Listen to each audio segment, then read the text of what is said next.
guys. Tony Corpin with School Transportation News reporting from ACT Expo in Anaheim. I'm here with Stephen Whaley from the Propane Education Research Council. Stephen, we have a very particular device behind us. I know at STN Expo, we were vying for that innovation award on a kind of propane fueling station that had kind of a multi-purpose. So talk to me a little bit about what's the reaction today from this technology and how it's evolved since we saw it at STN Expo last. Sure. No, it has evolved and it's grown too. School transportation is looking for something other than diesel. So we have propane-powered school buses, we have EV-powered school buses. But the biggest issue that's been with the EV buses has been infrastructure. How do we get all this power where we need it to charge those? And so, propane's kind of stepped in and stepped up to make that happen. So we have a off-grid hybrid solution that does propane fueling as well as EV charging. This is a DC level 3 charger, and we use 3 energy sources to make that happen. We use wind, we use solar, and we use very clean propane generation to make that happen. So this can be set up in about half a day off the grid, and you can make that happen. So you can get a few EV buses, you can get a few propane buses, find out what's going to fit your duty cycle for your routes and how many vehicles that you need.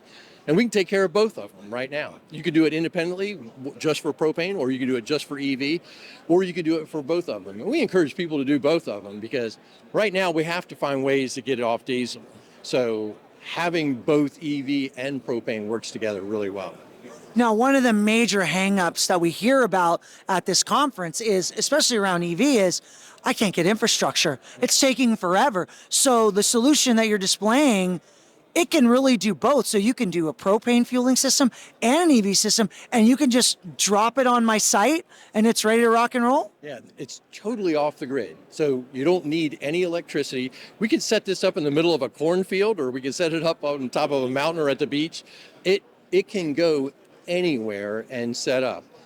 It's on a skid, so if we need to move it someplace else, you can do that as well. So depending on your growth, if you're just starting with a couple of EVs or starting with a couple of propane, the infrastructure is so inexpensive that you can do it just for a couple of vehicles. With some of the other energy sources, if you're putting something on the grid and you're pulling in power transmission and all of those things, you don't need to have that happen now. You can set it up right here. And it's much more efficient too because you're generating the power here.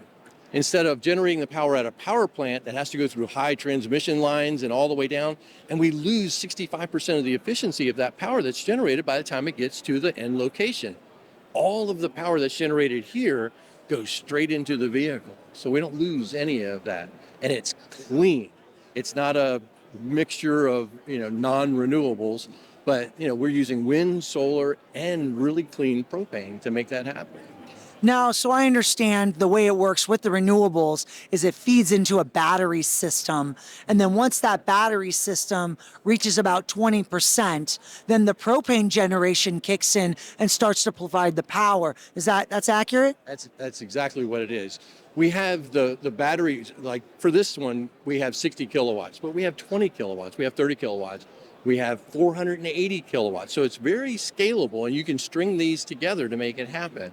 But what we do is when the sun's out, the solar panels are trickle charging those batteries.